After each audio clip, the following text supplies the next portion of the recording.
আবাস যোজনার ঘর পাইয়ে দিতে কাটমানি নিয়েছেন পঞ্চায়েত সদস্য। শনিবার এমনটাই অভিযোগ তুলে কাটমানির টাকা ফেরতের দাবিতে পঞ্চায়েত সদস্যের বিরুদ্ধে বিক্ষোভ দেখালেন গ্রামবাসীরা। সেই চিত্র আপনাদের দেখাচ্ছি। ঘটনা মালদার হরিশ্চন্দ্রপুর 1 নম্বর ব্লকের কুশিদা গ্রাম পঞ্চায়েতের হরমপুর গ্রামে। জানা গিয়েছে ওই গ্রামের পঞ্চায়েত সদস্য রয়েছেন নির্দল প্রতীকে জেতা উপেন যাদব। তবে তিনি নির্দল প্রতীকে জিতলেও পরে তৃণমূলে যোগ দেন আর তৃণমূলের সমর্থনে কাজ করেন। তার বিরুদ্ধে শনিবার গ্রামবাসীদের একাংশ আবাস যোজনায় কাটমানি নেওয়ার অভিযোগ তুলে গ্রামের রাস্তায় নেমে বিক্ষোভ দেখান। বিক্ষোভকারীদের অভিযোগ, প্রায় বছরখানেক আগে তাদের আবাস যোজনায় নাম আসে, আর নাম আসার পরপরই পঞ্চায়েত সদস্য উপেন যাদব উপভোক্তাদের বাড়ি বাড়ি গিয়ে কারোর কাছে 10,000 টাকা, আবার কারোর কাছে 15,000 টাকা, আবার কারোর কাছে 20,000 টাকা কাটমানি নিয়েছেন। এমনকি কয়েকজনের কাছে 25,000 টাকা পর্যন্ত কাটমানি নেবার অভিযোগ উঠেছে। কেউ কাটমানি দিতে না চাইলে তাকে বিভিন্নভাবে ভয় ভীতি দেখানো হয় বলেও অভিযোগ উঠছে। এমনকি দাবি মতো টাকা না দিলে পরের কিস্তির টাকা আটকে দেবার ভয় দেখানো হয়। তাই বাধ্য হয়েই উপভোক্তারা পঞ্চায়েত সদস্যকে কাটমানি দেয়। আর কাটমানি দেবার কারণে এখনো পর্যন্ত বেশ কয়েকজন উপভোক্তা তাদের বাড়ির কাজ সম্পূর্ণ করে উঠতে পারেননি।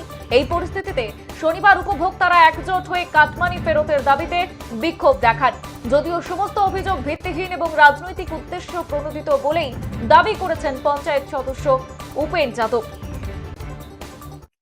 আমাদেরকে ঘরের টাকাটা ফেরত চাই, আমাদেরকে টাকাটা ঘরের টাকাটা ফেরত চাই।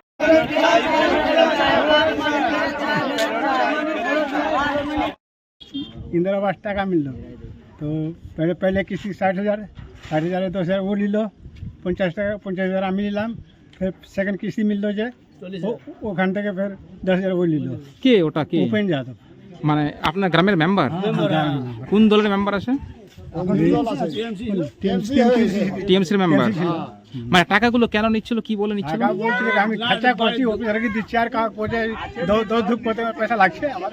হ্যাঁ, 3,000 মাটির পয়সা খালো, মাটির ঢুকাইনি আমার। দিব না, টাকা তোর উঠবে না, টাকা বন্ধ করে দিব না দিলে। ও, টাকা না দিলে পরে কিস্তির টাকা ঢোকাবে না? হ্যাঁ না। তো আপনি টোটাল কত টাকা দিয়েছেন? 23,000 দিয়েছেন। তো আপনি যে বাকি 2 কিস্তির টাকাগুলো পেলেন, ওই টাকা দিয়ে কি ঘর করতে পেরেছেন আপনি? না, ঘর করিনি। মানে ঘর করা সম্ভব হয়নি? ঘর করেছি মানে ল্যান্ডার বরাবর করে দিয়েছি আমি, উপরে কিছু দেই মানে কিছু ঢাকতে পারেনি এখন? না। তো দাবি করছেন আমি ঘর বানাবো না, কিরকম থাকবো আমি বর্ষাতের দিনে? ওই বাড়ি আসছিল, আমি টাকা দিয়েছি মেম্বারকে 5,000 টাকা বিয়াজ করেছি, লেকিন বাড়ি পাইনি। মানে তালিকায় নাম ছিল আপনার? ঘরের তালিকাতে নাম ছিল? হ্যাঁ, ইনকোয়ারি হয়েছিল? হ্যাঁ, ইনকোয়ারি হয়েছিল। তাহলে ছবি করতে এসেছিল সরকারি বা পঞ্চায়েত থেকে লোক এসেছিল? হ্যাঁ, আসছিল। তারপরে কি বাড়ি পেলেন না? না পাইনি, তো বলছে দেরি আছে, পাবে লেকিন পাবে না।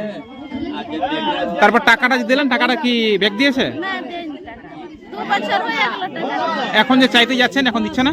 না দিচ্ছে না, একদিন আগে তো গিয়েছিলাম, তো বলছে আবার ঢুকবে, দেরি আছে। আমার বউমার নামে ঘর এসেছিল, আমি ওই জন্য জানতে গেলাম যে নিশ্চিতের নাম আছে, কি কি লাগবে কাগজ।